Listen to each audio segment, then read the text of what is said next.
बिस्मिल्लाहिर्रहमानिर्रहीम। तो टॉपिक हम आज जो स्टार्ट करने लगे हैं उसका नाम है bank reconciliation. Bank reconciliation statement का टॉपिक स्टार्ट करना है। सबसे पहली बात ये कि पेपर में 2 से 3 एमसीक्यूज तो लाजमी आपको देखने को मिलेंगे बीआरएस। तो समझ लें 6 नंबर दिलवा सकता है आपको ये चैप्टर, इससे ज्यादा नंबर शायद ना दिलवाए। ठीक है, 3 एमसीक्यूज आते हैं ऑन एवरेज, जो रिकॉर्ड है अब तक का। तो एमसीक्यू आइटम है। फाइनल अकाउंट में शायद कहीं एडजस्टमेंट के तौर पे इत्तफाकन आ जाए तो आ जाए, वरना बहुत रेयर चांस है कि फाइनल अकाउंट में इसकी कोई एडजस्टमेंट देखने को मिले। तो अगर वहां भी एडजस्टमेंट काउंट कर लीजिए तो 2 नंबर उसके हो जाएंगे, 8 नंबर हो जाएंगे। तो ये इसकी कुल वेटेज है। लेकिन कॉन्सेप्ट बड़ा इंपॉर्टेंट है। वैसे प्रैक्टिकल लाइफ के लिहाज से आपको समझना क्या है, देखिए कल की क्लास में हम डिस्कस कर रहे थे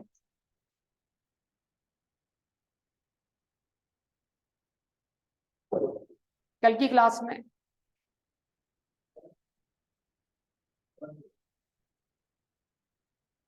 कल की क्लास में हम डिस्कस कर रहे थे, अगर आपको याद हो आखिर में हम कॉन्ट्रा सेटलमेंट में बात कर रहे थे।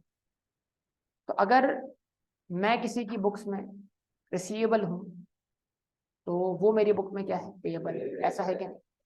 जितने अमाउंट से रिसीवेबल क्रिएट हो रहा है किसी की बुक में, उतने अमाउंट से ही पेएबल क्रिएट होना चाहिए किसी की बुक में। ऐसा है या नहीं है? इसका मतलब ये हुआ कि मैं अपने क्रेडिटर्स को रिकंसाइल कर सकता हूं। कैसे?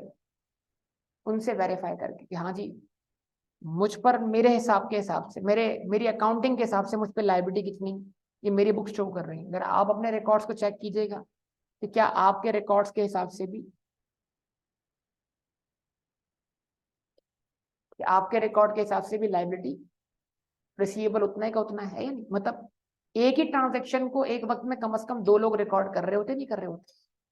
अगर मैं रिसीवेबल रिकॉर्ड कर रहा हूँ तो कोई और पेएबल रिकॉर्ड कर रहा है। अगर मैं पेएबल रिकॉर्ड कर रहा हूँ तो इसका मतलब क्या हुआ, हम अपने ही बैलेंस को किसी और की बुक से वेरीफाई कर सकते हैं कि नहीं कर सकते, ये समझना है। अच्छा अच्छा, हम बैंक में अकाउंट खुलवाते हैं तो हम भले उस अकाउंट का हिसाब किताब रखें या ना रखें, बैंक तो रखें। इसका मतलब बैंक से हम अपने अकाउंट में मौजूद बैलेंस पूछ सकते हैं कि जरा बताओ जरा हमारे अकाउंट में कितना बैलेंस है। ऐसा है या मुमकिन या नहीं? लेकिन अगर हम बिजनेस है तो यकीनन हमें उस बैंक का रिकॉर्ड भी अपने पास मेंटेन करना चाहिए।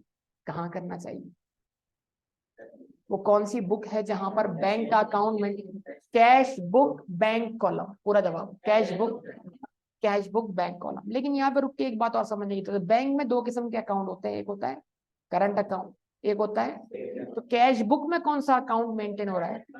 हाँ, सेविंग अकाउंट कैश बुक में नहीं। सेविंग अकाउंट का जो लेजर, जो टी अकाउंट होगा वो कहाँ होगा? Journal ledger. तो कैश बुक में आप जिस बैंक अकाउंट की मूवमेंट्स को रिकॉर्ड कर रहे हैं वो कौन सा अकाउंट है? करंट अकाउंट, ख्याल रखिए। तो करंट अकाउंट वो अकाउंट है जिसमें ट्रांजैक्शन हो भी रही है, पैसा डिपॉजिट भी हो रहा है, पैसा विदड्रॉ भी हो रहा है, इसलिए उसको करंट अकाउंट कहते हैं। चेकिंग अकाउंट भी कहते हैं, अगर आपको याद हो। तमाम बातें याद है? तो क्या हमारे बैंक अकाउंट का रिकॉर्ड, हमारे अपने बिजनेस के बैंक अकाउंट का रिकॉर्ड हमारे पास है? बिजनेस में मौजूद है? कहाँ मौजूद? पक्का, कंफर्म? हमारे पॉइंट ऑफ व्यू से हमारा बैंक अकाउंट क्या है? एसेट है, लायबिलिटी है? एसेट। क्या हमारे अकाउंट का रिकॉर्ड बैंक के पास है? बैंक के लिए हमारा अकाउंट क्या हुआ? लायबिलिटी हो गया। मतलब हमने बैंक को पैसा दिया है, वो पैसा बैंक के पास अमानत के तौर पर रखा हुआ है, तो वो पैसा बैंक ने अपने पास कैश फॉर्म में डेबिट किया और हमारा अकाउंट ओपन कर दिया। कैसे? क्रेडिट कर। अच्छा, अगर हम बैंक में पैसा डिपॉजिट करें तो हम क्या एंट्री बनाएंगे? Bank debit cash credit. अगर कोई चेक डिपॉजिट करें तो क्या एंट्री बनाएंगे? Bank debit account receivable credit, अगर किसी कस्टमर ने दिया है। अच्छा, अगर हम कोई चेक इशू करें तो क्या एंट्री बनाएंगे? बैंक क्रेडिट, कोई एक्सपेंस डेबिट, या अगर हमने पेमेंट किसको की है? सप्लायर को, तो bank credit account payable debit. ऐसा होगा कि नहीं होगा? अच्छा जी, तो अगर हम कैश बुक में अपने रिकॉर्ड में बैंक को डेबिट करते तो मतलब हमारा बैलेंस क्या हो रहा है? बढ़ रहा है या कम हो रहा है? बढ़ रहा है, यानी हमारे एसेट्स में क्या हो रहा है, इजाफा हो रहा है। अगर हम अपनी कैश बुक में अपने अकाउंट को क्या करते हैं, क्रेडिट करते हैं, तो उसका क्या मतलब होता है। लेकिन बैंक का मामला उलट है, बैंक अगर हमारे अकाउंट को क्रेडिट करे तो मतलब क्या होगा, बैंक बोल रहा है कि हमने आपके अकाउंट को क्रेडिट किया, your account has been credited. अगर बैंक से ये लिखा हुआ आता है जुमला, तो बैंक ने अकाउंट क्रेडिट किया, किसका, हमारा। तो बैंक ने क्रेडिट किया मतलब बैंक की लायबिलिटीज में इजाफा हो। तो बैंक की लायबिलिटीज में इजाफा होने का मतलब कि हमारा अकाउंट बैलेंस क्या हो गया। तो देखिए, जो बैंक के हिसाब से क्रेडिट है वो हमारे हिसाब से डेबिट है। ये बात समझ में आई। और जो बैंक के हिसाब से डेबिट है, अगर बैंक बोलता है your account has been debited for bank charges, हमने आपके अकाउंट को डेबिट कर लिया है फॉर व्हाट, बैंक चार्जेस, यानी बैंक चार्जेस आपके अकाउंट से क्या कर लिए, डिडक्ट कर लिए हैं। तो आपका अकाउंट हमने डेबिट कर लिया, तो बैंक क्या बोलना चाह रहा है, बढ़ा दिया है, कम कर दिया है। तो अगर बैंक ने हमारा अकाउंट डेबिट कर लिया तो हमें अपना अकाउंट क्या करना चाहिए, क्रेडिट करना चाहिए। ये सारी बातें समझ में आती है। तो बैंक बैलेंस हमारे लिए एसेट है, बैंक बैलेंस हमारे लिए एसेट है, और हमारा ही बैंक बैलेंस बैंक के लिए क्या है, लायबिलिटी। बैंक में जो बैलेंस हमारे पास डेबिट बैलेंस होगा, वो बैंक के लिए क्या होगा, क्रेडिट बैलेंस। यस और नो। अच्छा, क्या हमारे पास हमारा बैलेंस ओवरड्राफ्ट हो सकता है, क्या हमारा बैंक बैलेंस ओवरड्राफ्ट हो सकता है। तो जब हमारे पास हमारा बैंक बैलेंस ओवरड्राफ्ट हो गया तो हमारे लिए क्या बन गया, हमारा बैलेंस अब डेबिट बैलेंस है, credit balance, credit balance. Overdraft is a credit balance. तो अगर अब हमारा बैलेंस हमारे ऊपर क्या बन गया है, लायबिलिटी बन गया है, और क्रेडिट बैलेंस बन गया है, तो बैंक के लिए क्या बन गया है, एसेट बन गया है। कि हमने बैंक अकाउंट में मौजूद रकम से ज्यादा रकम विड्रॉ कर ली है, हमने अपने मोबाइल फोन में मौजूद बैलेंस से ज्यादा बैलेंस इस्तेमाल कर लिया है। ऐसा होता है कि नहीं होता है, जुनेद, जुनेद, जुनेद इतना काम करता है यार, कैंपस के बाद दुकान जाता है, घूमता है क्या। वो तो यार इसका क्या कहते हैं, साइड वर्क है जी। तो अगर बैंक बैलेंस हमारे लिए क्या है, ओवरड्राफ्ट है, तो ओवरड्राफ्ट क्या बोलेंगे, तो वही ओवरड्राफ्ट बैंक के लिए क्या होगा। क्यों, क्योंकि बैंक ने वो पैसे हमसे क्या करने हैं, रिसीव करने। यहाँ तक की सारी गुफ्तगू समझ में आती है। अच्छा, अब आप मुझे ये बताएं, हमारा रिकॉर्ड जितना बैलेंस शो कर रहा है, उसूली तौर पर बैंक और बैंक बैलेंस भी बैंक के रिकॉर्ड के हिसाब से उतने बैलेंस होना चाहिए। तो अगर हमारा हमारे रिकॉर्ड के हिसाब से जो बैलेंस है वो बैंक के रिकॉर्ड के हिसाब के बैलेंस से मैच ना हो, तो मसला कुछ है, प्रॉब्लम है कुछ, यस और नो। तो हमें इस चैप्टर में उन्हीं प्रॉब्लम्स को आइडेंटिफाई करना होगा कि भाई क्यों हमारा रिकॉर्ड बैंक के रिकॉर्ड से मैच नहीं कर, वो रीजन तलाश करने हैं। तो ऐसा क्या हो सकता है, इसको हम बोलेंगे टाइमिंग डिफरेंस। क्या बोलेंगे, टाइमिंग डिफरेंस से मुराद हो सकता है कुछ ट्रांजैक्शन ऐसी हैं जो हमने रिकॉर्ड कर ली, लेकिन वो ट्रांजैक्शन बैंक तक पहुंचने में क्या लगेगा, टाइम लगेगा। मिसाल के तौर पर मैंने एक सप्लायर को चेक लिखा, चेक इशू कर दिया, मैंने चेक इशू करते ही अपने पास एंट्री बना ली होगी, नहीं बना ली होगी। मान लें मेरा बैंक बैलेंस 1 लाख रुपए है, बैंक के हिसाब से बैलेंस 1 लाख रुपए, दोनों तरफ बैलेंस बिल्कुल क्या चल रहा है, पैरेलल चल रहा है। यहाँ तक बात समझ में आती है। मैंने 20,000 रुपए का चेक लिखा, क्या एंट्री बनाई, सप्लायर का अकाउंट का कर दिया, डेबिट कर दिया, बैंक अकाउंट का कर दिया। ये एंट्री मैंने चेक लिखते ही बना दी, और चेक किसके हाथ में थमा दिया, सप्लायर ने वो चेक जेब में रख लिया। अब महीने तक उसका वो चेक क्या रहा, जेब में रहा। यानी बैंक को चेक लिखते खबर हो जाएगी मेरा अकाउंट कम हो जाएगा, या बैंक को इस चेक की खबर उस दिन लगेगी जिस दिन ये चेक बैंक तक पहुंचेगा, क्लियरिंग के थ्रू पहुंचे या कैश होने के लिए पहुंचे। याद होगा आपको या नहीं, चेक क्लियर भी होता है ना, क्रॉस चेक क्लियर होता है, ओपन चेक कैश काउंटर पे क्या जाते हैं, हाँ भाई, क्लियर हो, कैश काउंटर भी मिल जाते हैं। फिर बाहर बाइक, फिर बाहर बाइक, याद है, भूल गए? याद है, भूल गए मेरे ख्याल से, याद, याद नहीं। अच्छा, तो अब बताने का मतलब क्या आपको, अब जरा बताइए, मैंने जब चेक इशू किया तो मैंने क्या एंट्री बनाई? Bank credit supply debit. मेरे 1 लाख के बैलेंस में से 20,000 की क्या आ गई? कमी आ गई। मेरा रिकॉर्ड क्या शो कर रहा है?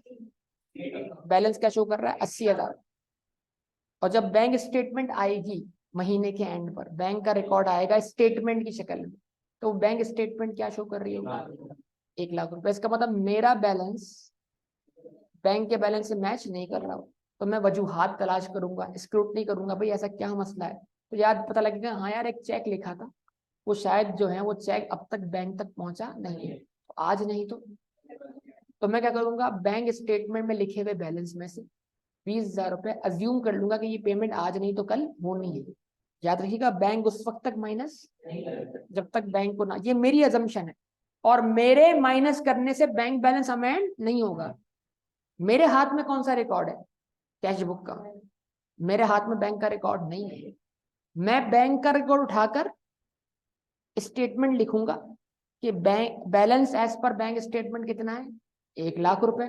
अब मैं अपने लिए सोचूंगा, अपने लिए, कि अगर बैंक ये 20,000 का चेक क्या कर ले, रिकॉर्ड कर ले, जो अब तक नहीं किया, तो क्या फिर मेरा और बैंक का बैलेंस मैच नहीं हो जाएगा? तो इसको बोलेंगे रिकंसिलिएशन, कि वो कौन सी वजूहात हैं जिनके बिना पर सेम अकाउंट के 2 रिकॉर्ड आपस में मैच नहीं हो रहे। तो जवाब इसका बड़ा सिंपल है कि कुछ ऐसी ट्रांजैक्शंस हैं जो आपने रिकॉर्ड की हैं, बैंक ने रिकॉर्ड नहीं की, और कुछ ऐसी ट्रांजैक्शन हैं जो बैंक ने रिकॉर्ड की हैं और आपने रिकॉर्ड नहीं। समझ में आई बात यार?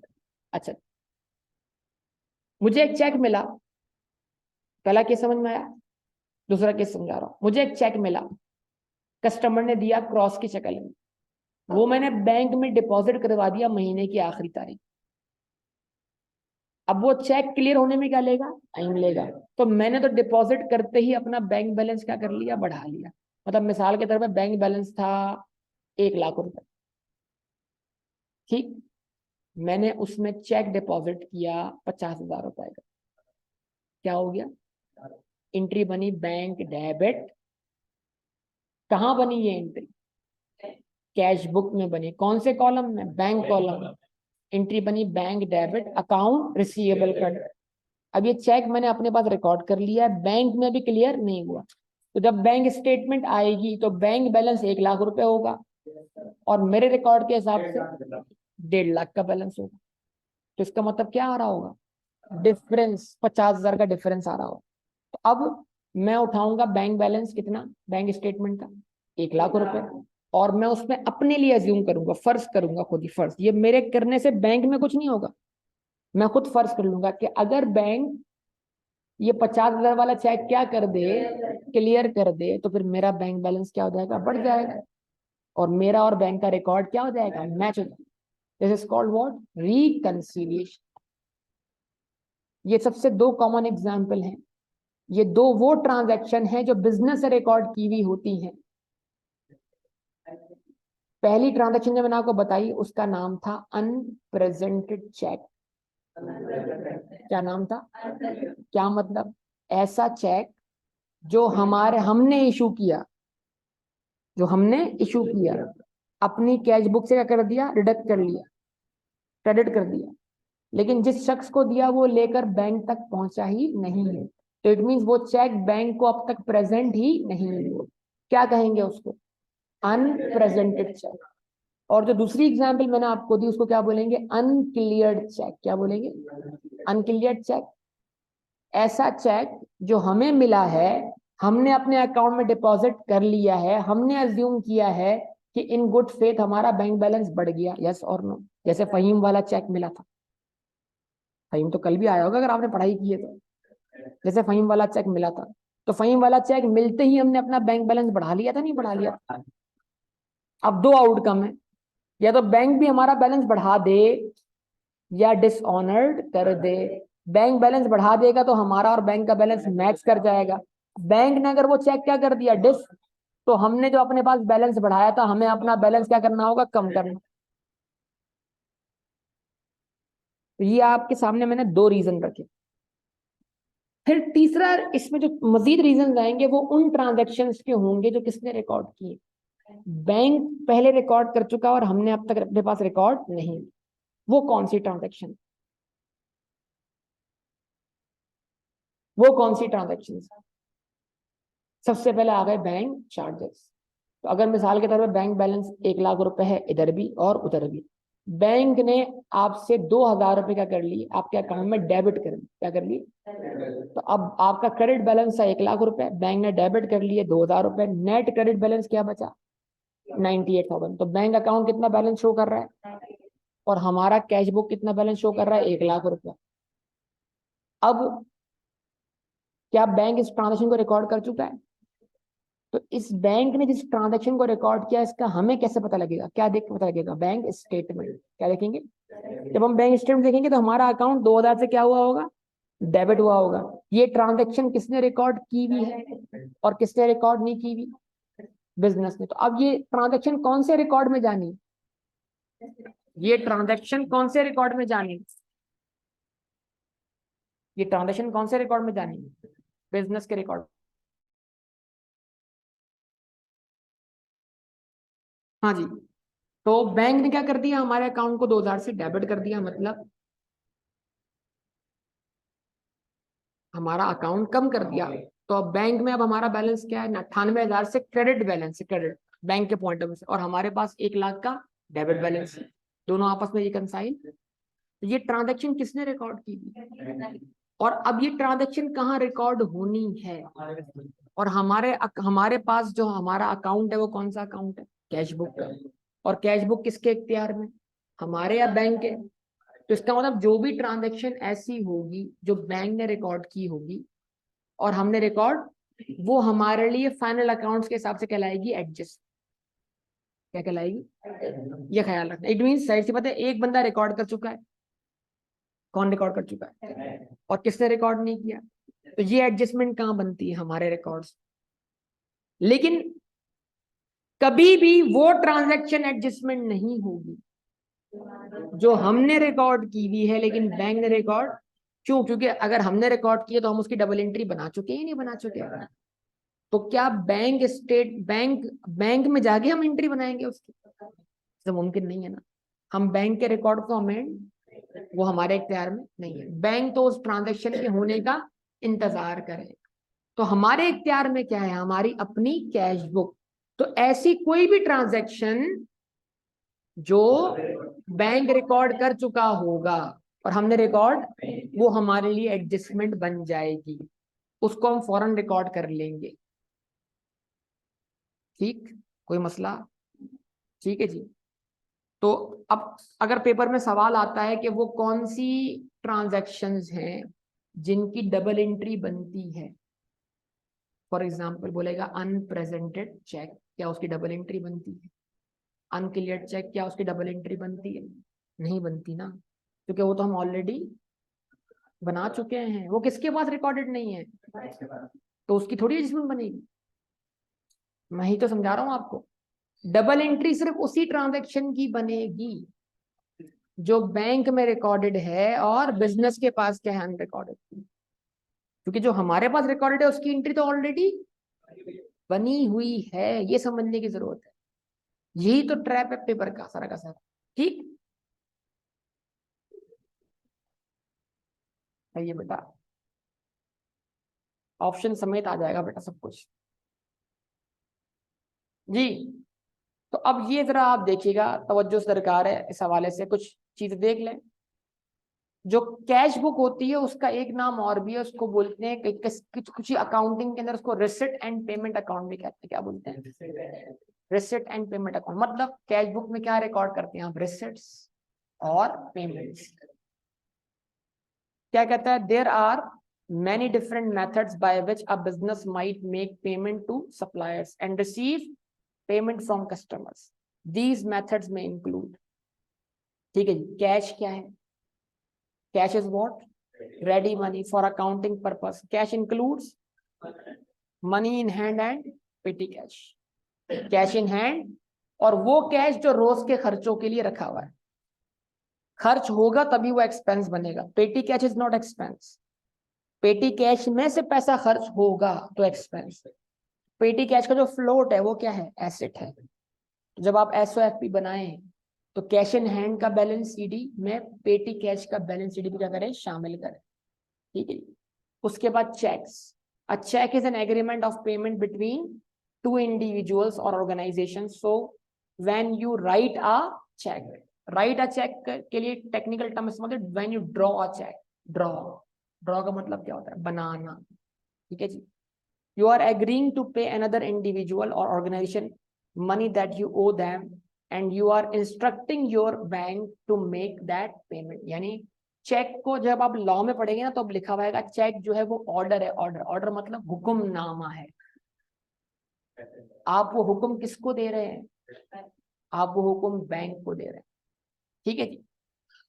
आई थिंक नमाज का ब्रेक कर ली।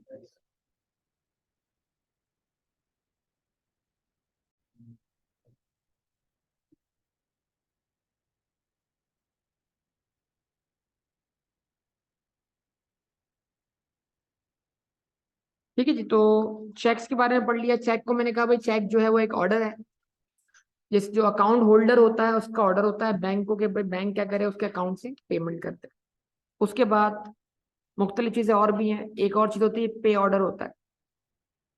ठीक है जी। चेक जो है वो, उसके लिए अकाउंट का होना क्या है, जरूरी है नॉर्मली। यानी जिस बैंक में आपका अकाउंट है आप उसी अकाउंट से क्या लिख रहे होते हैं, उस अकाउंट का ही आप चेक लिख रहे होते हैं। और ऑब्वियसली वो चेक या तो उस अकाउंट वहां उस बैंक के पास जाकर आप वो कैश करवाते हैं, या फिर आप किसी अकाउंट और अकाउंट में डिपॉजिट करके उसको क्या करवाते हैं, क्लियर करवा लेते हैं। अब उसके बाद बारी किसकी आ रही है, पे ऑर्डर की। It is issued by bank on behalf of customer stating an order to pay a specified amount to a specified person. A pay order is a pre-printed with the word not negotiable. There is no chance of dishonoring as the amount is prepaid. Once issued, pay order is valid for certain period. क्या मतलब, bank आपसे पैसे ले लेता है और उसके बदले एक पे ऑर्डर बना देता है। वो पे ऑर्डर जहां भी जो जो भी किसी बैंक में जाके क्या करवाएगा, कैश करवाएगा या जमा करवाएगा, वो उसके अकाउंट में क्लियर हो गई होगा। मतलब पे ऑर्डर की खास बात क्या है, पे ऑर्डर के पैसे बैंक ने पहले ही कलेक्ट कर लिए होते हैं, तो पे ऑर्डर में डिसऑनर्ड होने का चांस नहीं है। ठीक है जी। उसके बाद बैंक ट्रांसफर से क्या है, क्या ये मुमकिन है कि आपका जो कस्टमर हो वो अपने अकाउंट रिसीवेबल की पेमेंट डायरेक्ट आपके अकाउंट में कर दे, ऑनलाइन ट्रांसफर कर दे, या आपके अकाउंट में आकर क्या कर दे, पैसा डिपॉजिट करके चला जाए, आपके बैंक में पैसा डिपॉजिट करवा दे, आपके अकाउंट में पैसा डिपॉजिट करवा दे। इसको क्या बोलते हैं, डायरेक्ट ट्रांसफर। इसका एक और नाम भी है, क्रेडिट ट्रांसफर। क्या, यानी आपका अकाउंट बैंक ने क्रेडिट कर दिया है लेकिन आपको इस बात का इल्म नहीं है।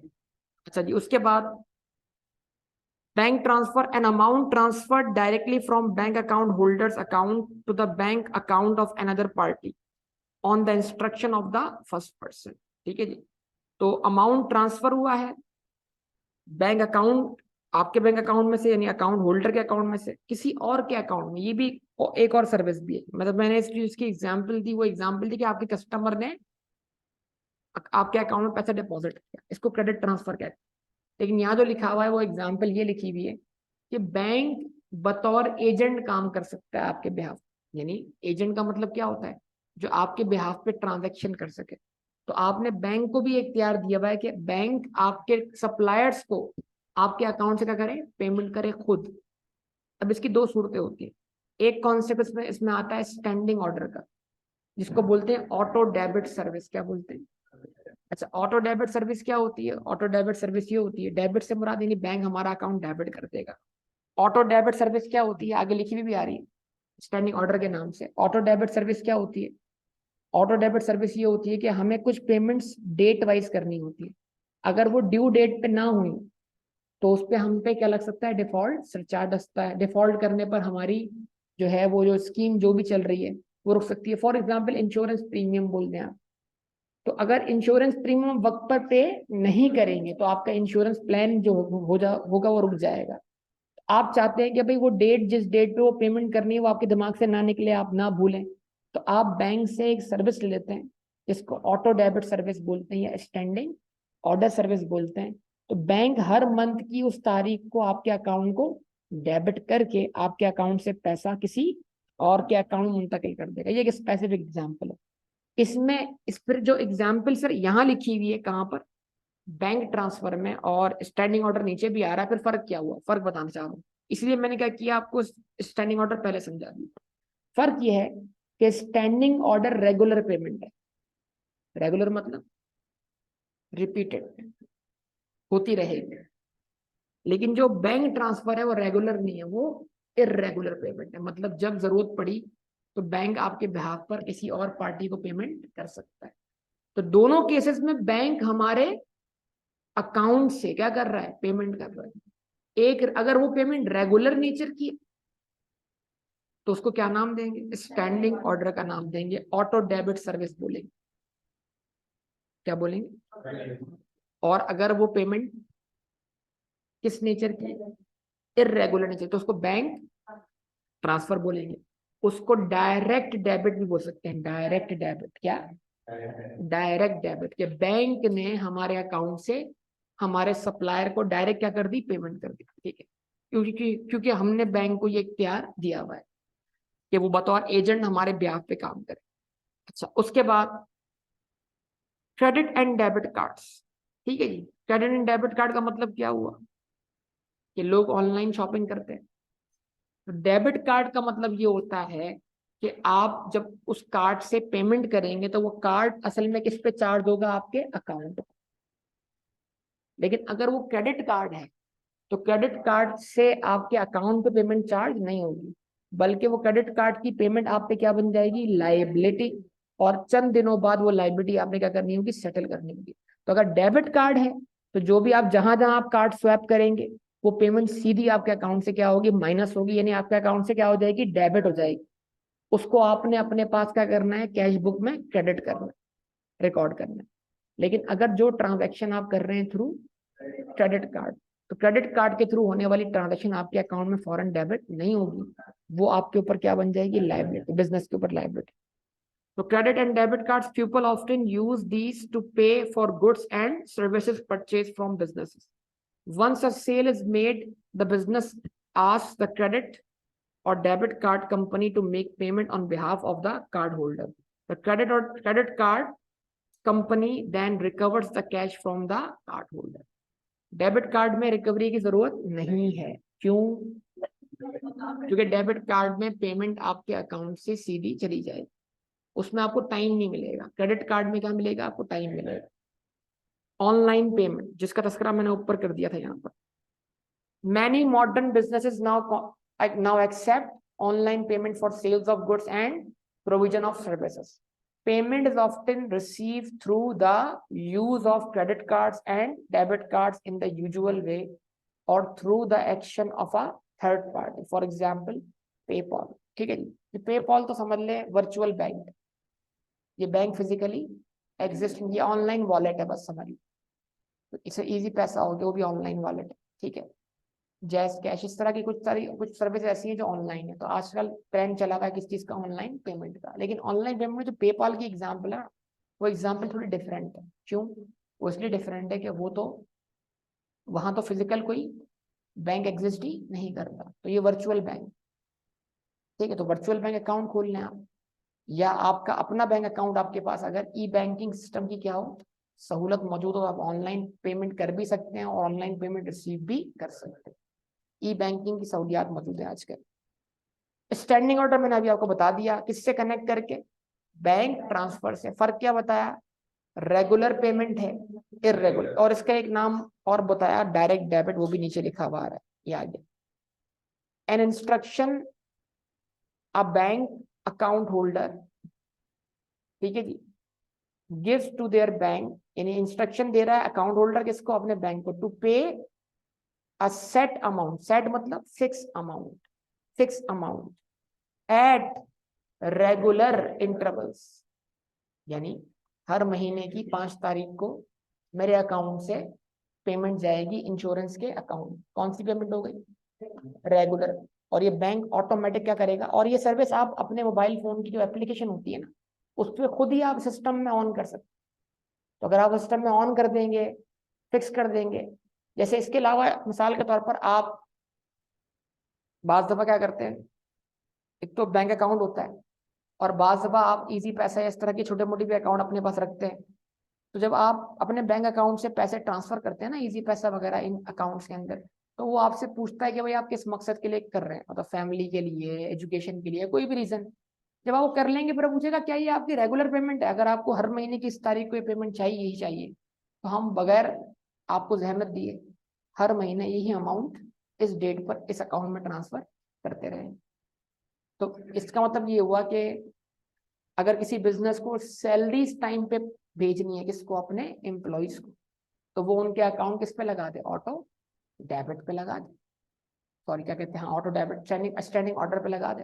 तो क्या होगा, हर महीने की उस फिक्स तारीख को बगैर जहमत किए सिस्टम खुद क्या कर देगा, आपके अकाउंट से सैलरीज आपके एम्प्लॉयज के अकाउंट में मुंतकिल कर रहा होगा। तो ये ट्रांजैक्शन बैंक पहले ही रिकॉर्ड कर चुका होगा, यानी बैंक ने पहले इसको रिकॉर्ड कर लिया होगा।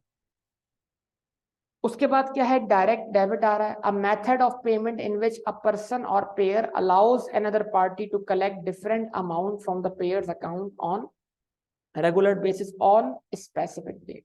ठीक है जी। फिर आप फिर इसमें बोलेंगे फर्क क्या हुआ,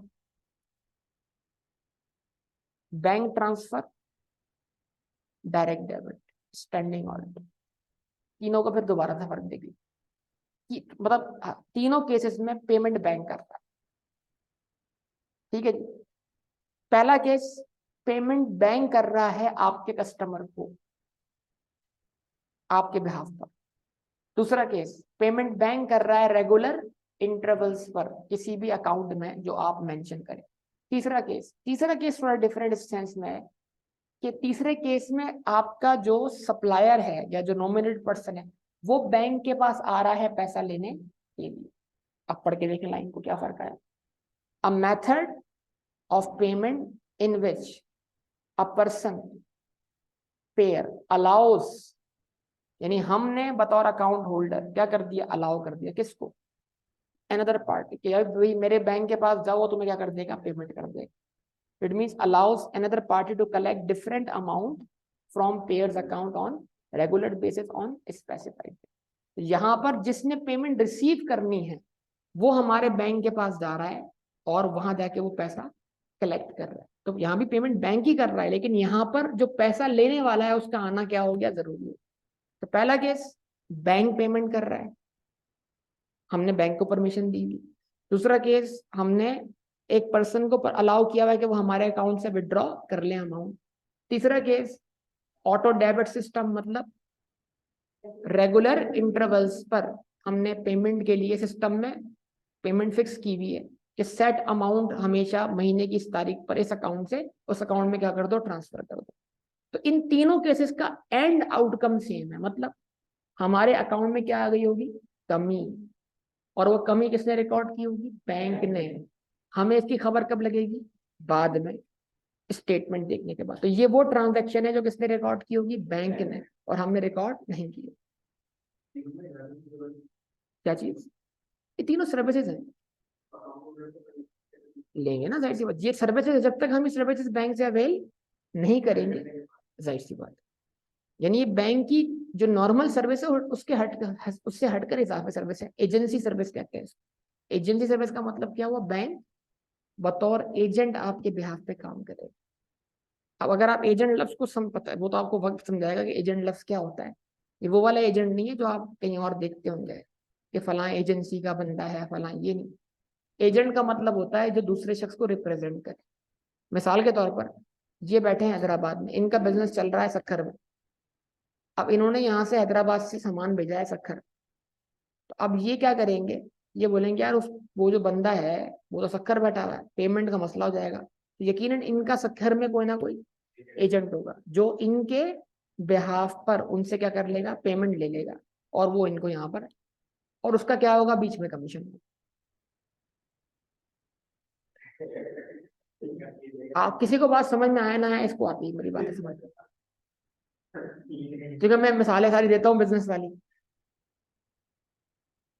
तो ऐसा होता है कि आपके लिए मतलब मुख्तलिफ जगहों पर आपने अपने एजेंट्स नॉमिनेट किए होते हैं। जब बिजनेस बढ़ रहा होता है ना, तो एजेंट नॉमिनेट किए होते हैं। तो जब एजेंट नॉमिनेट किए होते हैं तो उनको मुख्तलिफ किस्म के क्या दिए होते हैं, इख्तियार। तो बताने का मतलब ये है कि बैंक भी एजेंट के तौर पे काम कर सकता है। एजेंट होने के लिए किसी अलग से बंदे को अपॉइंट करना जरूरी नहीं है, बल्कि वही सर्विसेज आप बैंक से ले लें, बैंक आपके बिहाफ पे एजेंट बन के काम कर देगा।